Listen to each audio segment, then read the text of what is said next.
Hey, welcome back, everybody. My name is Ignatius Stamus, and you might remember me from some months ago, former managing editor of the GWW.com.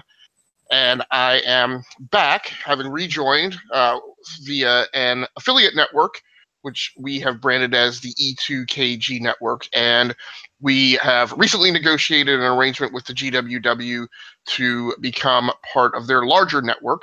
And so we will be porting our shows over to this channel and broadcasting live from here every Tuesday and Thursday night, specifically from our gaming content. And Dave Pecci and I, if you've been viewers of the E2KG network, Dave Pecci and I, who together form the entertainment crew for the E2KG, are sorting out exactly what night we are going to be broadcasting. But he and I are specifically have agreed that we are going to be covering Gifted for their 10-episode run. So with me tonight, not as always, but tonight is is Swiss Guard. How you doing, Swiss? Good. How are you, Zeus? Good.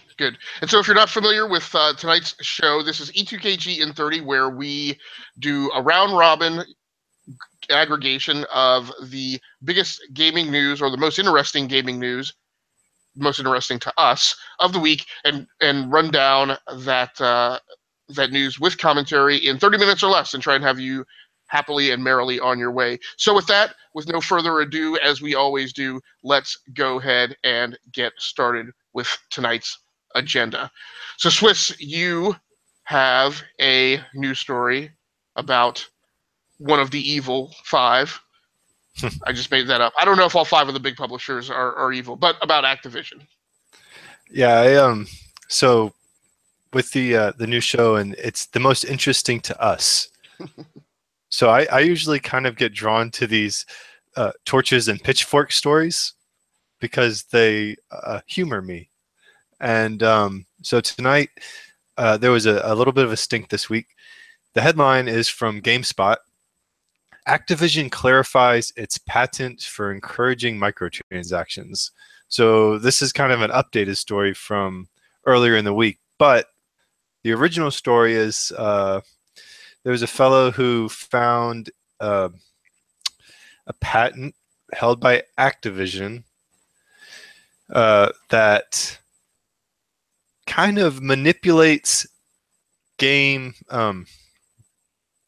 matchmaking to benefit microtransaction sales. So they want to encourage additional microtransactions by perhaps tipping the scales of how you join multiplayer matches. So the examples in the article were they'd match a junior player and a senior player, and the junior player theoretically would get by the senior player, and they'd say, "Hey, that guy has some cool gear. How can I get that now so I don't get walloped again?" And what do you know? A microtransaction would help alleviate the embarrassment of being crushed in an online match. So another example that they gave would be where I purchased something via microtransaction, and then they just happen to put me in a situation where that something is exceedingly effective, and I'm thinking, wow, I bought this and it's really super awesome, and look how great I am. What else do they have in the store? So it's nothing super crazy manipulative, but they are trying to tip the scales a little bit to encourage you to purchase more microtransactions. And like microtransactions enough, but if there's anything that hints at unfairness in a match, you know, that then I think you're starting to cross the line. And Activision was quick to point out that this was only an exploratory patent, quote unquote exploratory patent filed in 2015 by an R&D team working independently from our game studios. It has not been implemented in game, so nobody has to worry. You know, it's just an experiment, just a thought, a thought experiment. So, what do you think? Do you actually see this coming down the pike someday? Is this going to happen in Star Wars Battlefront 2? You know, in an update in 6 months? So, so there's already a flavor of there's already a microtransaction stink going on with Star Wars Battlefront 2, which is developed by DICE, which is an EA studio. I think we've talked about that a little bit on the E2KG discussion show. Yeah, I'm sorry, it wouldn't be Battlefront. It'd be more like Call of Duty, Call of right? Duty, There's Activision. right. Yeah, or Destiny, right, for that matter. Mm-hmm. So I don't know, and I'm not going to get into a ton of detail about this because GWW owner and publisher Joe Barhoom and I went into this in a lot of detail last night on a new podcast called More Tech Than Time. I would strongly encourage viewers and listeners to go check that out as well.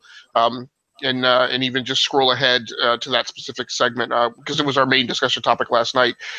My main conclusions out of the discussion last night with Joe is it kind of doesn't matter, right? Like if it's going to get worked in or when. The big problem that has been created by this leak is that we're in the middle of the holiday season.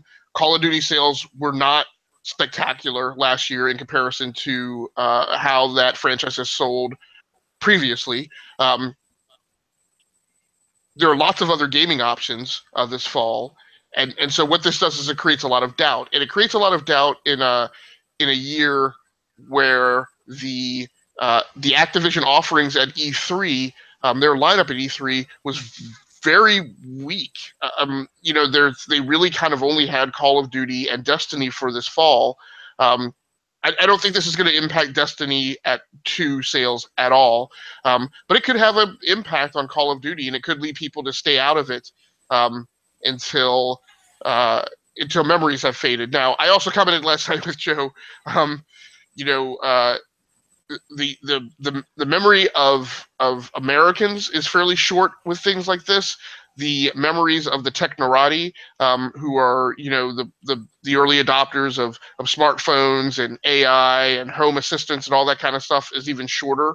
The memory of gamers is the shortest of all. So in a couple months, right, particularly as we turn the corner out of the holiday season, people probably won't even remember this, but it's still going to kind of rattle around, I think, during the holiday season. So it couldn't happen to a nicer publisher. I'm less concerned with like the immediate impact on perhaps this fall's Call of Duty sales than I am just like it's just another step towards the gaming apocalypse, right? Another baby step towards the gaming apocalypse. So that's what interested me about it. But yeah, it is what it is. Yeah, and that was kind of the big part of our discussion last night. What bugged me about this is just purely evil. It's very casino-like in terms of what gambling establishments do in an effort to to make the money that they make. It is very much like the tobacco industry, and like it shows a complete disdain and utter contempt and lack of respect for your consumer base. That all being said, my memory is short too. I don't know if this would dissuade me from purchasing anything from Activision that is a big multiplayer set piece, right? So this will probably definitely dissuade me from purchasing Call of Duty this fall. But I was on the fence about buying Call of Duty this fall anyway, and it'll dissuade me from buying any big Activision game that is hyper focused on multiplayer. Now you can argue whether or not that's what Destiny 2's focus is. I don't personally feel it is, and that's not the way I play it. So yeah, I don't know. So let's go ahead and move on to our next news story. So over on GameSpot, I came across a news post this morning titled Xbox Boss Not Sure If PlayStation 4 Crossplay Will Happen. Microsoft talks to Sony all the time, according to Phil Spencer, but the conversations haven't gone anywhere. So this is yet another story in the chain of this whole discussion of whether or not Microsoft and PlayStation and the PlayStation platform will ever get together and allow crossplay.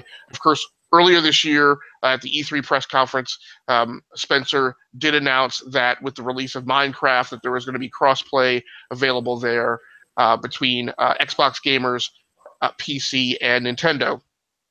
Sony famously came out thereafter and basically and kind of cryptically said that they weren't going to participate out of security concerns of and safety concerns of intermixing their multiplayer gaming population with Microsoft's, which I felt was a kind of arrogant statement that was probably maybe well intended but poorly couched. I feel like the big thing. I mean, look, if I were Sony and I still had strong memories of the entire network being taken down in 2011, I could see why somebody might have concerns about what security controls do I have to put in place to allow these two networks to crosstalk.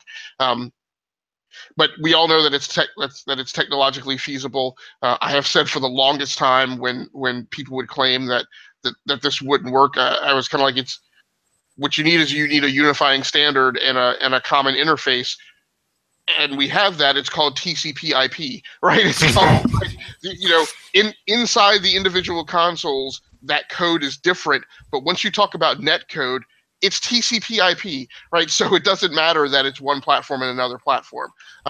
So what Spencer is quoted here as saying is that that the two companies talk all the time, and basically, what he says is, number one, he indicates this extreme discomfort, and I can see that. I think what the media has been trying to do is corner him and ask him for his opinions on Sony's statements, and basically what he's really trying to say and get out of is like, look, they have to run their business, I have to run mine. I'm really uncomfortable about the notion of judging them for how they feel about whether or not this is a good thing for them to do. They have to be the ones to decide that. But what he does say is that he can understand that from a business perspective. Look, I don't want people to buy my console to play with those other people. I want people to buy my console to play with my people. And so he admits and acknowledges that he can understand a perspective where somebody from the business side couldn't understand the upside of commingling their business model with someone else's.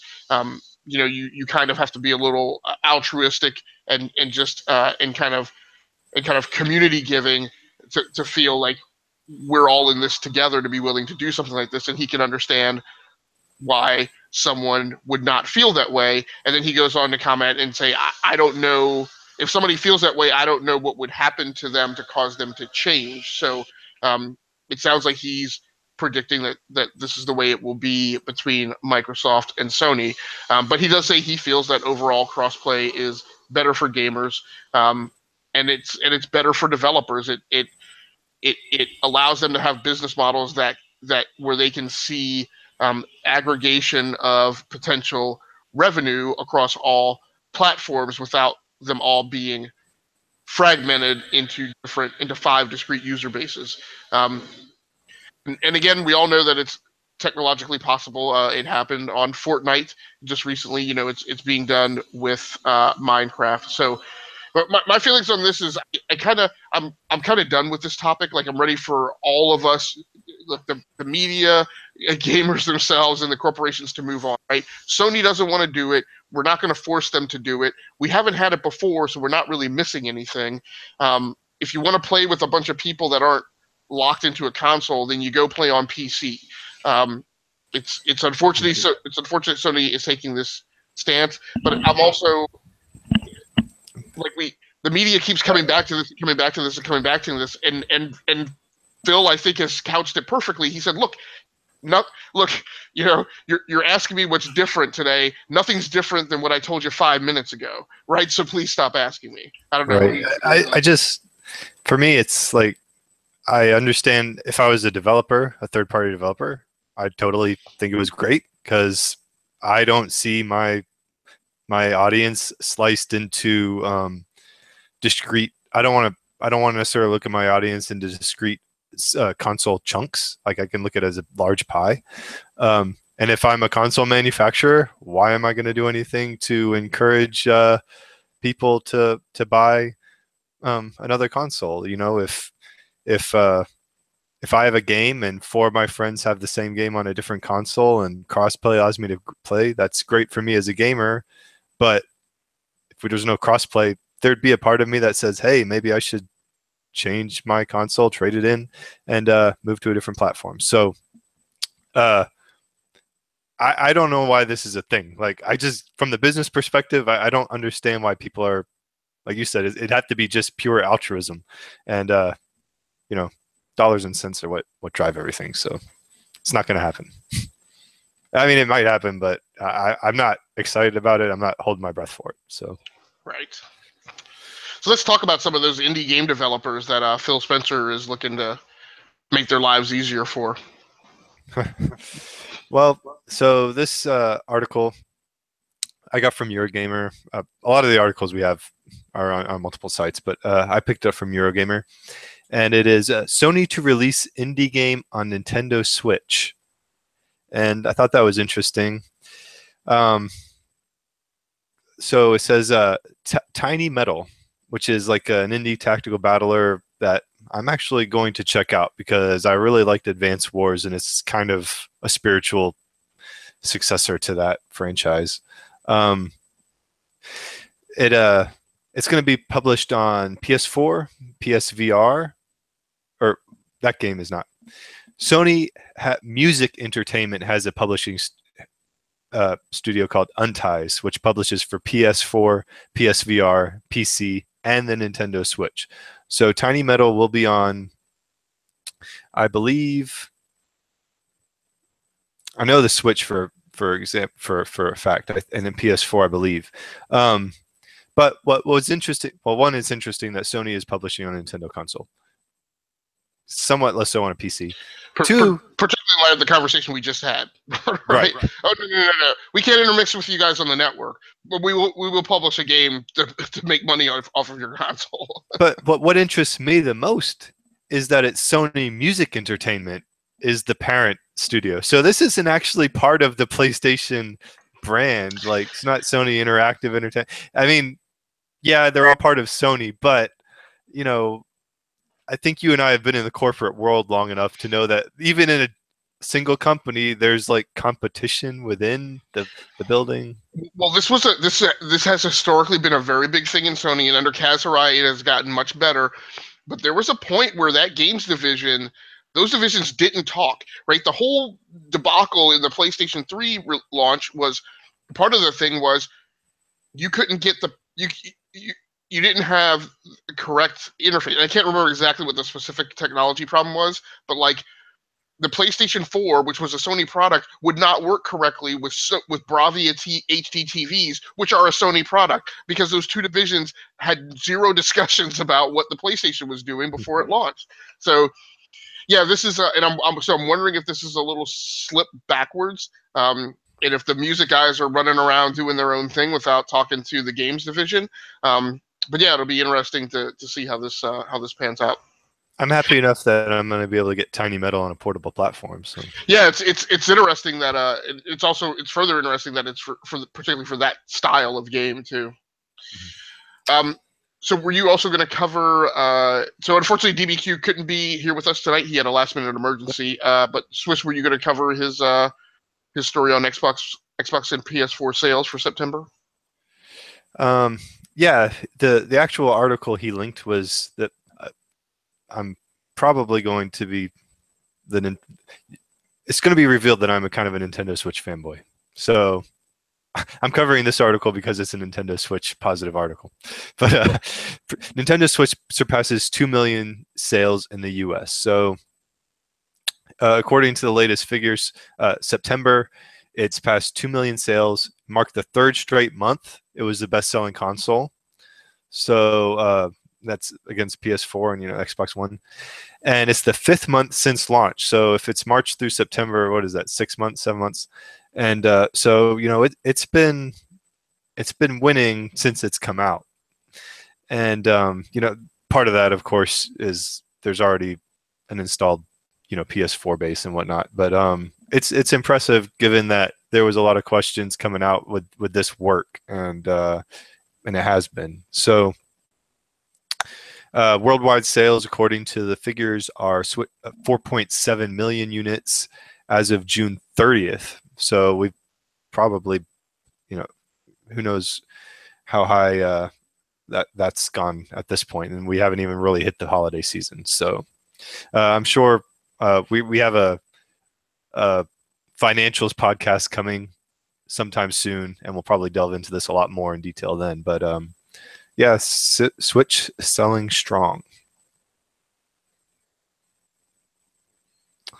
You had an article on Resident Evil 7. Yeah, so as Swiss mentioned, we are working diligently to gear up for what is going to be a quarterly financial show where we cover the quarterly reports as much as we can get our hands on them for the largest companies around the industry, and yeah, so it's good to see that lots of these stories are starting to hit because it's a clear indicator that we are on the verge of getting those quarterly reports released. We will probably be recording that show either next week or in the first week of November. But yeah, Resident Evil 7 ships 4 million units, but remains a long way from sales target. You'll also notice that we tend to sprinkle in, because this is a new show that aligns with our interests. You will see a lot of sales figure talk even outside the show. So we've had 2 in a row now. Right. Resident Evil 7. Yeah, so obviously Resident Evil 7, published by Capcom, had some very lofty targets. They had wanted to sell 4 million units, and they have sold just over 2.5 million so far. What cracks me up about this is Capcom's response to the game selling below their target is to increase the target. So instead of trying to reset expectations for a following quarter, which would probably have been more favorable to stakeholders, I think they actually They wanted to see 10 million in lifetime sales. Right, Yeah. right. And I'm like, I just don't get that. Now they say lifetime sales, so that might be a slightly differentiated target from the original 2.5 or original 4 million. And actually the original 4 million for some reason was their target for between January and March. So I don't know. Now, did the game? I don't remember the game releasing in January. I'll have to fact check that at some point. I know it was a very early in the year release. I thought it was February. There may have been some pre-releases, or it may have launched internationally before it launched here. But if their target was 4 million in the first 3 months of release, I can't imagine what their year-over-year projections were. So. Real quick fact check. Yeah. January 24th. Okay. All right. So yeah, so it did release it barely in January. In my mind, it was February, but that's fine. But those are very aggressive numbers for the survival horror genre. And I know Resident Evil has always performed well beyond what other survival horror games do, but it's a survival horror game that was released in January, right? That's coming off. I mean. They mentioned that the gold edition is coming up in December, and maybe they're pitching their wagons to that. But I don't recall Resident Evil 7 being in any discussions for Game of the Year or anything like that. Actually, it is. It was before Horizon Zero Dawn released. It was really, I mean, at the very beginning of the year. It's a pretty incredible game. Yeah, in fact, I recently, I don't remember if we talked about it, but I recently, so I originally started playing it on my gaming laptop, which was definitely lagging in performance. I recently installed it on my secondary gaming PC, which is the orange PC you see behind me. And on a GTX 1060, it looks gorgeous, and it's difficult to describe it without using profanity. It is bonkers, off the wall, insane. And I played Outcast all the way through the first one. I have a hard time sitting and playing Resident Evil 7. So I've played the opening 1 to 2 hours, and I have not yet mentally put myself in a position to go back to that. Wow. It's pretty awesome. But these are really aggressive sales numbers, so we'll just have to see how that comes out. Interestingly, I'm sure that this will be an element of our financial financial show. I'm pretty sure Capcom is in the list of one of the companies that we're going to cover. So I'll go ahead and cover the next story DB had in the rundown, one which is a little bit near and dear to my heart because I definitely dig. I won't say super deep, but I definitely remain aware of studios and which ones are my favorites. Visceral Studios, not necessarily one of my favorites, but I acknowledge the contribution that they've made to the gaming industry. This is the studio previously named EA Redwood, and that's one of the reasons why it's a little nostalgic for me, because I firmly think about and often remember the history of the EA studios, where they were all, EA LA, EA Redwood, and and all those studios who were kind of branded, with EA and then their physical location. But these were the guys who did Dead Space, and they've done a few other things. But in a lot of cases, they've been I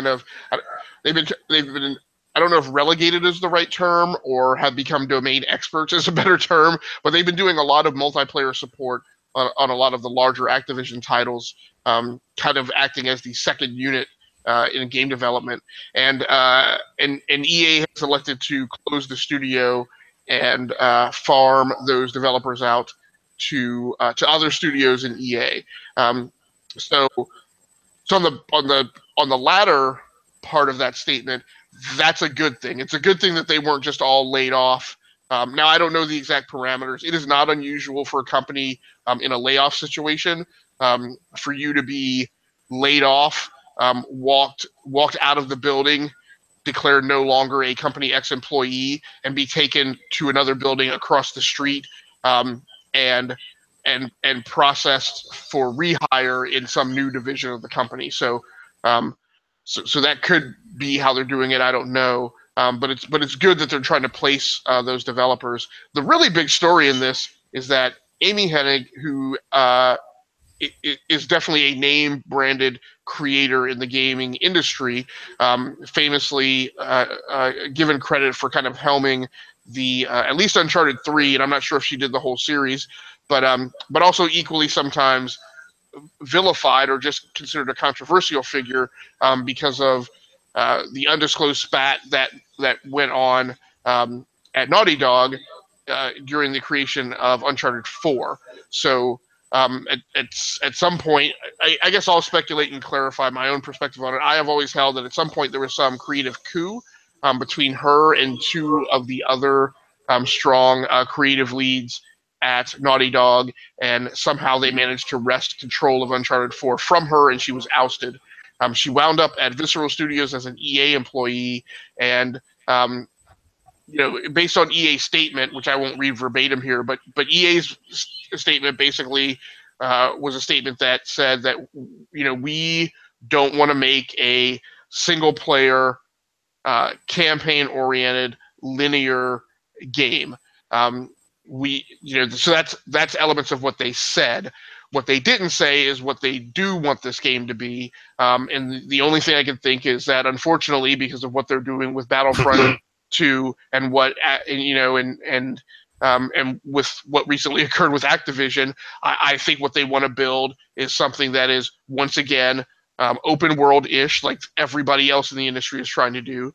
Persistence to some degree, like everybody else in the industry is trying to do. Friendly to microtransaction. And strong incentives for gamers to constantly return to the content and purchase additional stuff. That's unfortunate. It sounds and feels like Amy Hennig was resistant to that direction from EA executive management, and in similar fashion to what we just saw with EA Edmonton, I think, were the guys who had Mass Effect Andromeda, and basically, they were told who their new leadership was going to be, and they brought over Jade Raymond and put her in charge of that studio. I think in similar fashion, EA moved in and said, look, we're not going to have conversations about what you are and what you aren't going to do.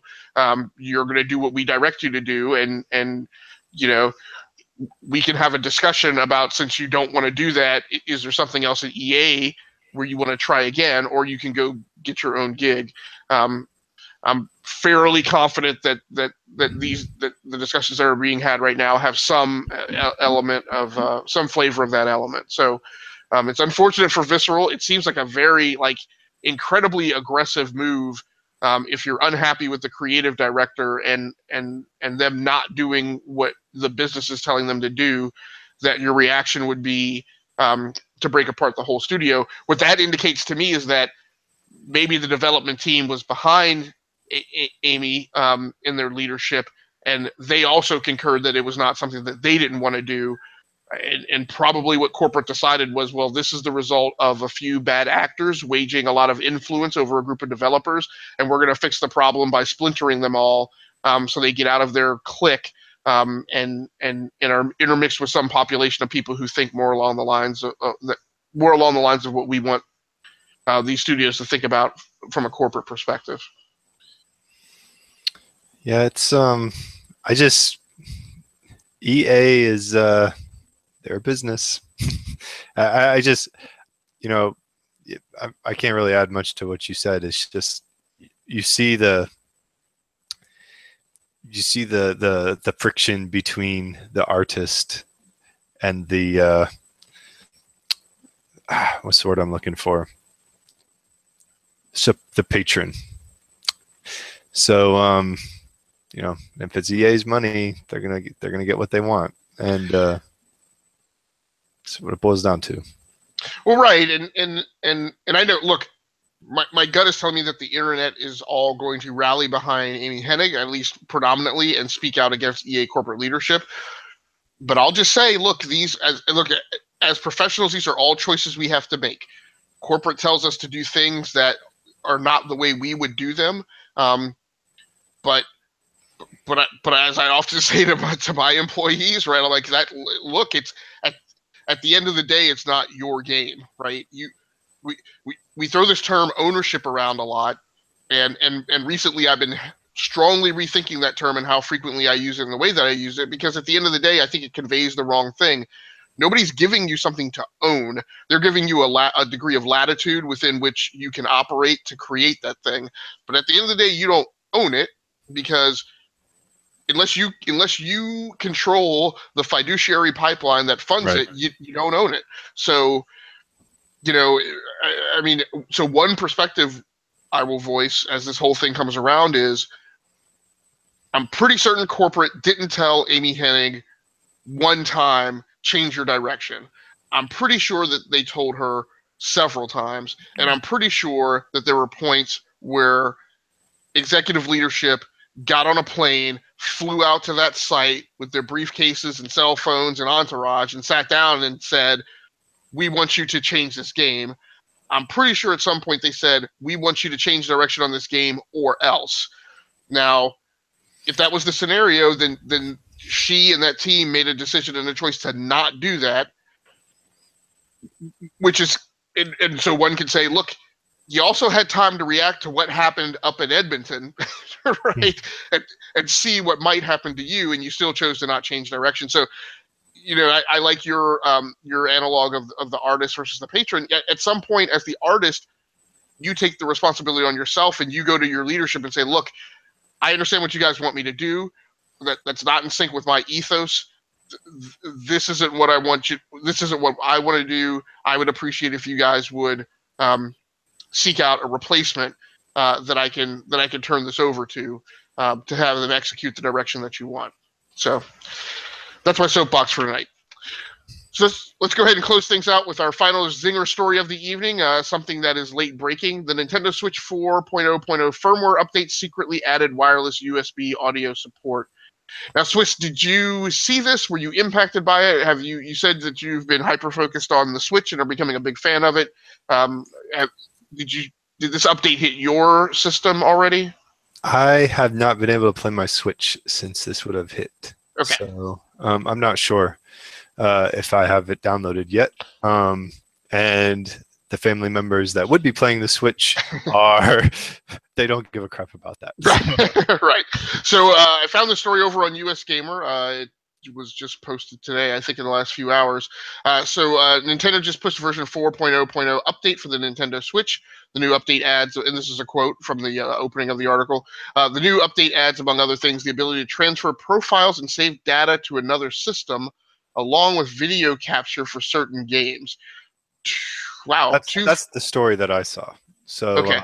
we're going to get a little bit of, finally, they're starting to take some steps towards, features that have been on other consoles for a long time. But right. So the video capture we don't, yeah. No, go ahead. I was going to say, we don't need to get on our soapboxes about Nintendo dragging their feet, but it's right. there. I personally, and this is definitely a discussion, I personally like the approach that they're taking. I think slow and steady is fine. I think it was a good idea to launch the console. It was good to take the iPad approach, right? It was good to not launch the console with 60 features that mirror what more powerful consoles can do until you get comfortable and confident about its performability. But at any rate, video capture is implemented in select games. I guess what I'm curious about is what's the maximum duration that it can record, because of course the Xbox One has video capture, PlayStation 4 does too. I think with Xbox One it's a fairly short duration, I've always thought. I think they have a DVR mode which maybe does, but you can always capture short length stuff. So obviously the Switch is I don't know if challenge is the right word, but it doesn't have all the storage resources that the other consoles do. So it'll be interesting. Yeah. Real fast, live on the air research. Kotaku has they kind of have a review up from late this afternoon, saying not that great, and that you get 720p for 30 seconds of gameplay. Okay. Yeah. So I don't know that that's that different from what the other consoles do, though. So. And if you want to do game captures and streaming of Nintendo Switch, then you buy other stuff. All of which examples you can see over on my YouTube channel, Rounding Off Infinity, right? So, and to be quite honest, if you're a streamer or somebody who does game captures and then posts, the onboard capabilities of consoles, and I would even contend, the NVIDIA implementation of what they used to call shadow play, doesn't compare whatsoever to what you can do using OBS or third-party tools. So, what?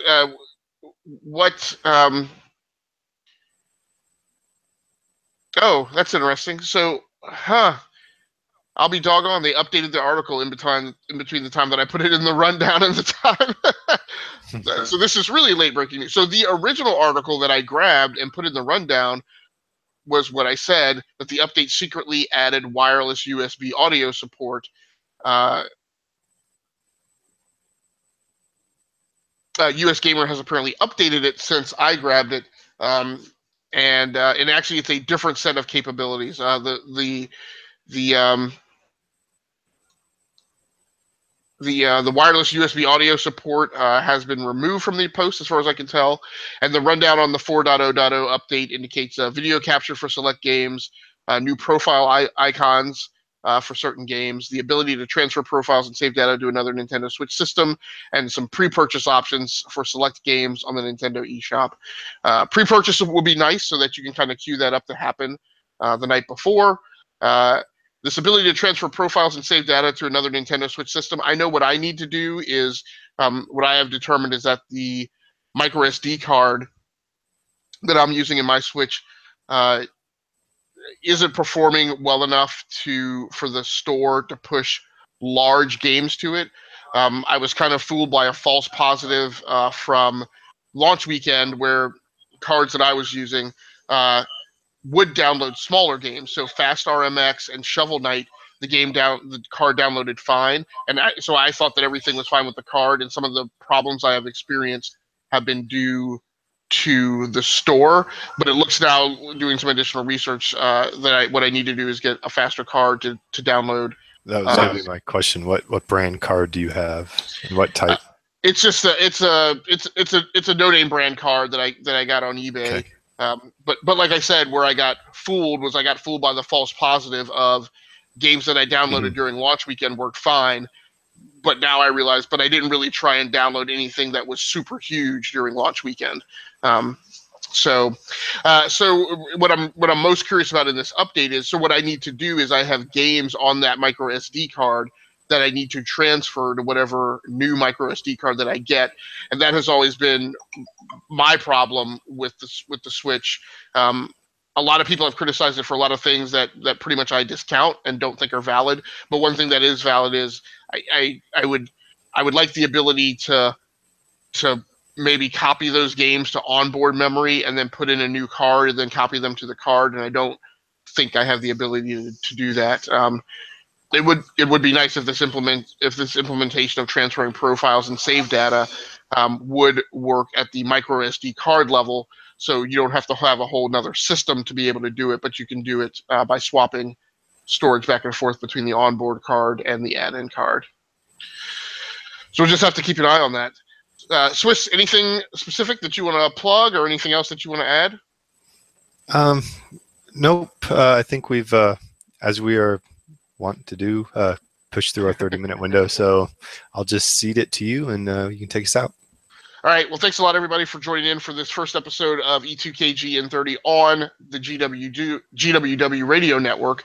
This is actually episode 18, so our other 17 episodes are posted over on our original YouTube channel, E2KG.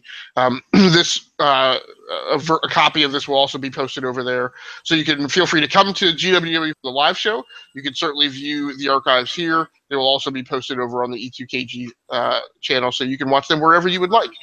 Thanks so much to the GWW for onboarding us and picking us up as an affiliate network.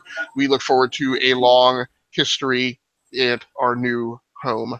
Thanks so much, everybody, for joining in. That's going to do it for the E2KG crew on the GWW Radio Network. We are out.